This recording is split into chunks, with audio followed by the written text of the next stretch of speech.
나는 지난 6개월 동안에 어디다가 시간 쓰고 살았나? 뭐 하느라 바빴나? 무슨 일에 돈 쓰고 살았나? 돌아보자는 겁니다. 그렇게 돌아봤을 때에 그래, 내가 시간 쓰고 돈 쓰고 마음 쓰고 했던 것들이 나중에 다 가져갈 수 있는 것이라면 계속 하십시오. 그런데 나중에 다 두고 가야만 하는 거라면 그만하십시오. 나중에 다 두고 갈 것에 시간 쓰고 마음 쓰고 돈 쓰고 정성 쓰고 살았다면 그만하라는 겁니다. 그저 오늘 하루 후회하시고 이제는 두고 갈 게 아니라 나중에도 가져갈 수 있는 걸 위해서 시간 쓰시고 재능 쓰시고 돈 쓰고 사십시오. 그래야지 나중에 마지막에 지금보다 덜 후회합니다. 그때는 후회하면 뭐합니까? 기회가 없는 걸. 적어도 지금은 우리가 후회는 하지만 기회는 있지 않습니까? 여러분, 나중에 뭘 가져갈 수 있는지 아십니까? 지금 타고 다니는 자동차 가지고 갈 수 있습니까? 지금 살고 있는 집 가지고 갈 수 있습니까? 지금 누리고 있는 그 명예, 직함 가지고 갈 수 있습니까? 그거 못 가져갑니다. 그런데 성경을 보면 가져갈 수 있는 게 있답니다. 그게 뭐냐? 나중에 가져갈 수 있는 거, 그거 소개해 드립니다. 그게 뭐냐? 믿음, 소망, 사랑은 가져갈 수 있다고 하십니다. 내가 믿음 가운데 살았는지, 소망 중에 살았는지, 사랑하며 살았는지를 돌아보십시다. 내가 그리 살았다면 잘하신 겁니다. 앞으로도 그렇게 살고 가십시오. 하지만 믿음 가운데 소망 중에 사랑하지 않고 살았다면 나중에 뭘 가져가시겠습니까? 나중에도 가져갈 수 있는 거, 이어지는 것을 위해서 시간 쓰십시오. 이어지는 걸 위해서 돈 쓰고 사십시오. 그래야 나중에 이어질 때 기뻐합니다. 나는 지난 6개월 무슨 일에 그렇게 시간을 쓰고 돈을 쓰고 마음을 쓰고 살았는지 돌아보고 두고 갈 것에 시간 썼다면 오늘 하루 그냥 후회하고 앞으로는 이어지는 것 위해서 살아가는 그런 저와 여러분이 되십시다. 교회력을 따라 마주한 오늘 본문은 하나님의 사람 엘리야가 누구 만난 이야기다? 엘리사 만난 얘기입니다. 성경의 배경을 좀 이제 말씀을 드리면 엘리야하고 엘리사는 어떤 관계냐? 스승과 제자 관계입니다. 성경 모르시는 분들은 오해합니다. 부자 간의 관계인가? 형제인가? 하는데 성경 읽으시면 알게 됩니다. 이 둘의 관계는 스승과 제자 관계다. 누가 스승입니까? 엘리야. 누가 제자입니까? 엘리사. 이걸 어떻게 아셨습니까? 성경을 읽으니까 알지. 성경을 안 읽으면 모르지. 성경을 읽으면 누구 마음을 알지? 하나님 마음을 알지. 성경을 안 읽으면 누구 마음을 모르지? 그러니 알고 있는 것은 내 마음뿐이니 어떻게 살지? 성경을 안 읽으면 내 마음대로 살지. 그러나 성경을 읽고 하나님의 마음을 알면 내 마음대로 살기에는 불편하고 자꾸 하나님의 마음대로 살려고 그렇게 몸부림치지.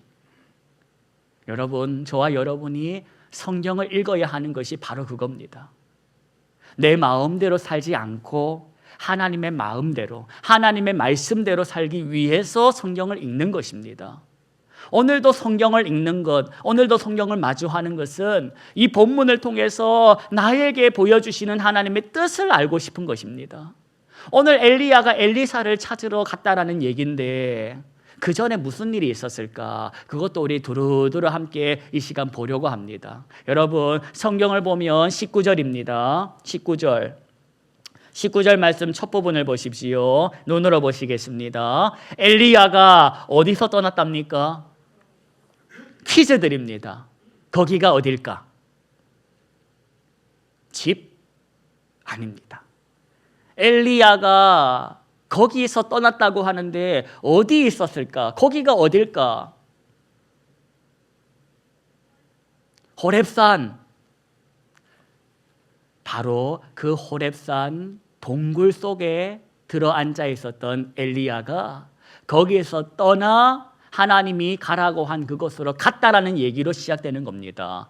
그러면 여러분, 엘리사가 거기 있을 때는 무슨 일을 겪었을까?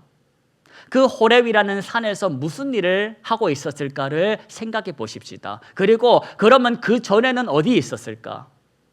성경을 읽어 아시는 분들은 그림이 그려지실 겁니다. 엘리야가 하나님의 산, 그 거룩한 산에서 바알 선지자와 아세라 선지자를 만나서 영적인 싸움을 하고 승리합니까? 패배합니까?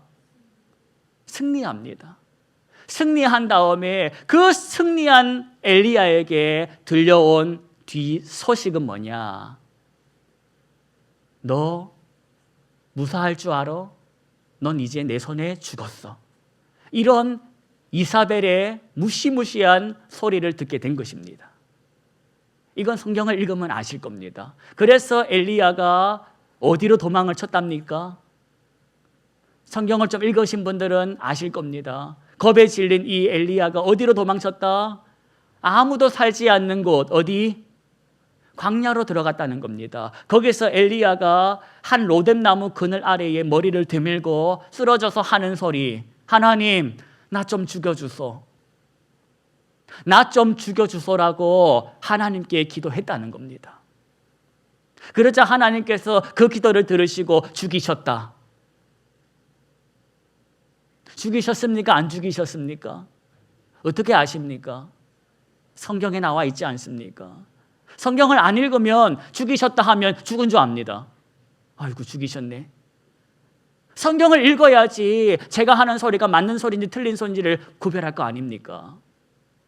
하나님은 죽여달라는 그 소리에 죽이시지 않으시고 어떻게 하셨냐? 성경 봤더니 하나님의 사자를 보내셔서 그를 안아주시더라는 겁니다. 안아주시더라. 어루만져 주시더라는 겁니다. 죽여달라는 엘리야에게. 그러면서 하시는 소리, 일어나 먹으라고. 여기 먹을 게 있으니 이거 먹고 기운 좀 차리라고. 그러면서 하시는 말씀, 네가 있을 자리는 여기가 아니야. 너 왜 여기 있냐? 넌 여기 있을 사람이 아니라고 말씀을 하십니다. 그리고는 떠나랍니다. 그래서 먹고 마셔서 기운 얻어가지고 떠난 곳이 어디냐? 거기가 바로 호렙이라는 산이었다는 겁니다. 그 산에 도착해가지고 뭐하냐? 동굴을 하나 찾아 들어갑니다. 그 동굴 안에 머리를 드밀고 자리를 깔고 칩거합니다. 그런데 그곳에 숨어있던 엘리야에게 또 한 번 하나님이 나타나셔서 하시는 말씀, 나와. 넌 거기 있을 사람이 아니야. 나오라는 겁니다. 그래서 나왔더니 뭐가 보이냐? 큰 바람이 휘몰아치고 바위가 터지고 불이 터지는 기가 막히고 요란스러운 장면을 보게 됩니다. 와, 이게 무슨 일이야? 무슨 일이야? 하는데 그 무슨 일이야 하는 가운데서도 한만 찾아봐도 하나님을 볼 수는 없었습니다. 하나님이 보이질 않더라. 그런데 잠시 후 그 요란한 현상은 다 사라지고 어디서 세미한 소리가 들려옵니다. 세미한 소리. 성경을 봤더니 그 세미한 소리를 듣고 엘리야가 어떻게 했냐? 겉옷을 주워 입고 길을 떠났다는 겁니다. 여러분, 그 세미한 소리를 통하여 무엇을 들었냐? 엘리야야, 넌 혼자가 아니야. 너가 혼자라고 생각하겠지만 넌 혼자가 아니야. 너처럼 바알에게 무릎 꿇지 않은 인생들이 몇 명이 있다? 7,000명이 있다고 하나님께서 말씀해 주시더라는 겁니다. 그리고 너가 여기 있을 사람이 아니니 자, 가 하면서 보내신 것이 오늘 우리가 마주한 본문의 내용이라는 겁니다. 하나님이 보내셔가지고 가서 왔더니 누구를 만난 겁니까? 엘리사를 만난 겁니다. 그런데 와서 봤더니 그 엘리사가 뭘 하고 있었답니까? 19절 말씀 중간에 보십시오. 19절 말씀 중간을 보니까 뭐 하고 있더라? 놀고 먹고 있더라? 뭐 하고 있더라? 밭을 갈고 있더라는 겁니다. 그런데 몇 마리 소를 앞세우고 12결의 소는 몇 마리냐? 곱하기 2 하시면 됩니다. 몇 마리입니까? 34마리입니까? 24마리의 소가 둘씩 짝을 지어서 앞으로 쭉쭉 밭을 갈고 있다라는 겁니다. 그리고 엘리사는 맨 뒤에 소를 몰고 가고 있었더라. 이것만 보면 그가 갈았던 밭의 이 크기가 짐작이 됩니다. 어마어마하게 넓은 땅을 경작을 하고 있었다는 걸 보니 엘리사가 부잣집 도련님이었다는 겁니다. 부잣집 도련님. 그런데 그 부잣집 도련님께서 믿던 재력을 뽐내고 놀고 먹은 게 아니라 똑같이 지금 뭐 하고 있습니까? 이것만 봐도 이 인생이 성실한지 안 한지를 보게 되는 겁니다. 그렇게 일하고 있던 엘리사에게 엘리야가 다가가서 뭘 했답니까? 입고 있던 겉옷을 어쨌다는 겁니까? 겉옷을 그의 위에 던졌다는 겁니다. 이거 상상해 보십시다. 옷을 던졌다라는 게 여러분 어떤 장면 같습니까? 패대기를 던진 겁니까? 막 너나 입어라. 이거 어떤 장면이냐? 이거는 이 당시 문화로서 내가 가진 권위, 내가 가진 자리를 너에게 어쩐다? 준다는 겁니다. 내가 가진 이 선지자의 권위와 자리를 너에게 준다. 이거는 너를 나의 후계자로 삼는다라는 그러한 의미가 담겨있는 의식인 겁니다. 이걸 엘리사는 알았던 겁니다. 그리고 어떻게 반응합니까? 하는 말이 지금 쉽게 말씀드리면 내가 부모님에게 작별 인사를 할 수 있도록 허락해 달라는 겁니다. 그러자 엘리야가 뭐랍니까? 그래, 가서 인사하고 와. 이게 쉬운 말인데 성경에는 어렵게 되어 있는 것입니다. 부모님하고 인사 좀 하고 해주십시오 했더니 그래, 그게 뭔 힘든 일이냐. 부모님한테 가서 인사드리고 와라. 이런 내용입니다. 그게 20절 말씀인 겁니다.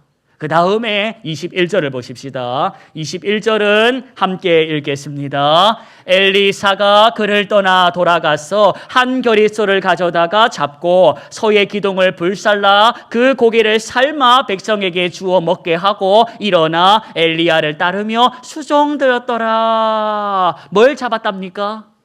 소고기 잡았다는 겁니다. 한 겨릿소니까 몇 마리? 2마리를 잡아가지고 동네 사람들에게 나눠 먹였다는 겁니다. 그런데 그 소를 잡을 때에 불을 뭐 가지고 폈답니까? 가스레인지를 폈답니까? 부탄가스를 폈답니까? 그 쟁기를 태워서 태웠답니까? 이게 무슨 의미겠습니까?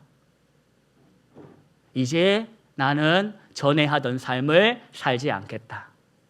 나는 이제 이전의 삶으로 돌아간다, 안 간다? 안 간다라는 확실한 표현인 것입니다. 미련 없이 나는 새로운 삶을 살겠다라는 겁니다. 여러분, 이게 엘리사의 결단입니다. 여러분, 엘리야가 자신이 입던 옷을 줬다는 의미는 자신이 갖고 있는 권위와 자리와 그 권능을 위임한다라는 것인데 성경은 이 옷이라는 것에 대해서 참 의미를 부여하고 있습니다. 옷이라는 것은 단지 추위 더위를 피하는 게 아니라 그 사람의 정체성을 보여준다라는 겁니다. 여러분, 제가 만약에 스님복을 입고 있어 보십시오. 그럼 저는 뭡니까? 이상한 사람인 것입니다. 나는 스님이 아닌데 스님복을 입고 있으니까 이상한 사람이지. 저는 목사이기 때문에 목사복을 입습니다. 그게 제 정체성을 드러내는 옷입니다. 성경은 그리스도인들은 그리스도로 옷을 입은 사람이라고 말해줍니다. 눈에 보이지 않는 옷이 있다라는 겁니다. 그게 그리스도의 옷이라는 겁니다. 그리고 하시는 말씀, 넌 옷 입은 사람답게 살고 있냐? 아니면 척하고 살고 있냐? 우리에게 물어오는 질문인 겁니다. 나는 그리스도로 옷을 입은 사람인데 그 옷을 입은 사람답게 살고 있는지 성경은 끊임없이 물어오는 겁니다. 이 소리가 듣기 싫은 겁니다. 그러니 성경을 안 읽는 것입니다. 읽고 싶은 것만 읽는 것입니다. 복된 소리, 힘내라는 소리. 하지만 성경을 그렇게 편식해서 읽으면 이상한 사람이 됩니다. 성경을 통해서 내가 가진 뜻을 비워내는 일에 쓰지 않고 내가 가진 뜻이 옳다고 주장하는 책이 돼버립니다. 내가 저 사람을 미워하는 근거로 삼습니다. 여러분, 성경을 읽으면서 내 뜻을 비워내야 하는데 내 뜻을 비워내라고 주신 말씀인데 그 말씀에 응답하지 않으면 이상한 성도 됩니다. 교회는 다니는데 사랑이 없어. 교회는 다니는데 표정이 살벌해. 말만 열면, 입만 열면 다른 사람 잡아뜨리는 말만 해. 나중에 천국 가서도 그 말버릇이 나오지 않겠습니까? 천국 가면 며칠이나 눈치 볼 겁니까? 3박 4일 지나면 본성 나오지 않겠습니까? 그때 가가지고 무슨 소리로 하나님 앞에 말하겠습니까? 기분 나쁘면 기분 나쁘다고 말할 거 아닙니까? 여기 내가 살아있는 이유가 뭐냐? 내 본성을 갈아라는 겁니다. 너 성질머리로 살아보면서 깎이고 뒤이고 그렇게 연단해 가는 과정이 지금 이 시간인 것입니다. 내가 믿었던 저 사람한테 뒤어보고 내가 정말 목숨처럼 사랑했던 아들에게 뒤어보고 내가 정말 땀 흘려서 일했던 직장에 가서 뒤어보면서 저 인생이, 저 직장이 나에게 참 평안을 주는 게 아니구나를 배워가는 겁니다. 나중에 죽을 때 하는 소리, 하나님, 제가 자식에게 뒤어보고 직장에 뒤어보고 건강에 뒤어보고 물질에 뒤어보고 배웠습니다. 주님만이 정답이라는 것을. 오늘 그것을 배우게 하시는 시간임을 기억하시고 우리가 마주한 말씀을 불편하지만 받아 먹는 것입니다. 여러분, 오늘 엘리사 그렇게 만났습니다. 이 만남은 우연이 아니었습니다. 하나님의 섭리였습니다. 하나님의 계획이었다는 겁니다. 신앙생활 혼자 하는 거 아닙니다. 신앙생활 혼자 할 수 있을 것 같습니까? 신앙생활이 뭔지 모르면 혼자 할 수 있다고 생각하십니다. 신앙이란 뭐냐? 여러분, 신앙이라는 말을 기억하십시오. 신앙은 하나님의 뜻대로 사는 삶을 신앙이라고 합니다. 신앙인이라는 말은 저 사람이 누구 뜻대로 사는 사람이다? 예. 저 사람 하나님의 뜻대로 사는 사람, 그 사람을 신앙인이라고 부릅니다. 교회만 오는 사람이 신앙인이 아닐 수도 있습니다. 신앙인인지 아닌지를 어떻게 알 수 있냐? 관계를 통해서 드러나는 겁니다. 부딪혀 보면서 내가 지금 하나님의 뜻대로 말하는지 행하는지를 보게 하신다는 겁니다. 그러니 혼자 신앙생활하면 100점인 줄 압니다. 누가 내 속을 긁습니까? 텔레비전이 긁습니까? 온라인 예배가 긁습니까? 교회 오면 저 집사님 나랑 너무 달라. 정말 너무 달라. 우리 언니 보는 것 같아. 우리 언니 나랑 맨날 삐뚤지게 싸웠는데 그 언니가 왜 우리 교회에 있는 거야 하면서 여기 와서 내 모습을 보는 겁니다. 그러면서 내가 정말 실력이 없구나. 집에서는 혼자 있을 때는 뭐든지 사랑할 수 있을 것 같은데 와서 해보니까 안 되는구나를 알게 되는 겁니다. 여러분, 신앙생활은 그래서 관계로 하는 거지 혼자 하는 게 아닙니다. 여기 와서 울어보는 겁니다. 여기 와서 뒤어보는 겁니다. 그러면서 배워가는 겁니다. 저렇게 답 없는 집사님도 하나님이 사랑하신다는 걸 무슨 소린지를 알아가는 겁니다. 그러면서 동시에 어느 날 말씀 가운데, 기도 가운데 내 얼굴이 보이는 겁니다. 아이고 하나님, 나도 포기하지 않으셨네요. 하나님이 나 같은 인생까지 사랑하셨네요가 보여지는 겁니다. 그러면서 부모 마음을 알게 되는 것이 신앙생활인 겁니다. 저와 여러분이 한자리에 모여가지고 예배하는 게 힘으로 된다고 생각하십니까? 보십시오. 지난주에 온 사람이 이번 주에 안 오고 지난주에 안 온 사람이 이번 주에 오고 사람의 힘으로 안 되는 겁니다. 5분 뒤에 나갔다가 그 사람 만나고 5분 빨리 나갔다가 그 사람 만나고 나는 안 만나고 싶어서 5분 빨리 나갔는데 만나고 사람의 힘으로 안 되는 겁니다. 하나님께서 저와 여러분을 한 공동체를 불러 모으신 것은 넌 혼자가 아니라는 것을 기억하라는 겁니다. 너 신앙생활하면서 자빠질 때 누가 너 잡아 일으키니? 너 신앙생활 하다가 쓰러지면 누가 널 일으켜 세워주겠니? 눈에 안 보이는 하나님 부르지 말고 눈에 보이는 저 집사님한테 평소에 잘해줘. 그래서 저 집사님이 너 안 보일 때 어디 아픈 건 없냐고 전화하게 만들어.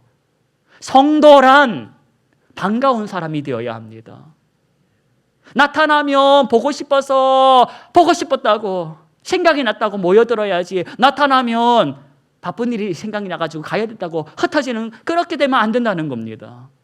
저와 여러분이 함께 모여서 신앙생활하는 것은 서로가 아픈 사람이니 그 아픔을 너가 알지 않으니, 그러니 아파본 너가 아픔을 당하는 저 인생 위로해 주라는 것으로 받으시기 바랍니다. 여러분 기억하십시오. 엘리야가 우울증이 온 겁니다. 엘리야가 우울증이 온 겁니다. 큰일 하나 치르고 마음이 갑자기 무너진 겁니다. 그 무너진 엘리야의 마음을 세워준 것은 강한 바람도 아니요, 지진도 아니요, 불도 아니고 뭐다? 세미한 음성이었다.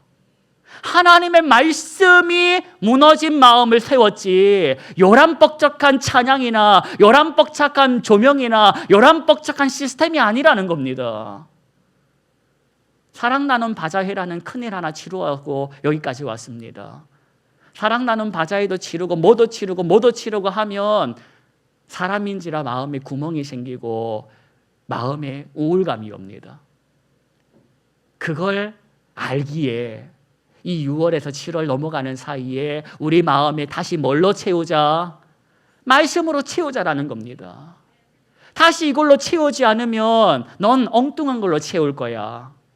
또다시 너의 마음을 달래주기 위해서 예쁜 옷을 사 입겠지, 머리를 하러 가겠지, 엉뚱한 데 돈을 쓰겠지, 사람에게 기대겠지. 너 언제까지 사람에게 기댈 거야? 그런다고 네 마음이 채워지냐? 하나님의 말씀으로 채우라는 겁니다. 그걸로 우리가 오늘 이번 내일부터 요한복음 사도행전으로 마음을 채워보려고 하는 겁니다. 세미한 소리가 세웠다. 요란뻑적한 어떤 그런 것이 나를 세우는 것이 아니다. 나는 하반기 또 다시 두고 갈 걸 위해서 수고하지 말고 가져갈 걸 위해서 수고하는 일에 시간 쓰고 물질 쓰고 재능 쓰게 해달라는 몸부림으로 우리 한번 가보십시다. 내가 오늘도 살아있는 이유는 모자라니까. 너 성질머리 성령의 불로 태우고 말씀으로 갈아버리라고 오늘도 내가 살아있음을 기억하고 이런 인생 포기하지 않으신 하나님께 감사하시고 우리 7월을 한번 시작해 보십시다. 이번 한 주 동안 내 마음 엉뚱한 걸로 집어넣으려 하지 마시고 말씀으로 채우는 일에 힘쓰시기를 주의 이름으로 축원합니다.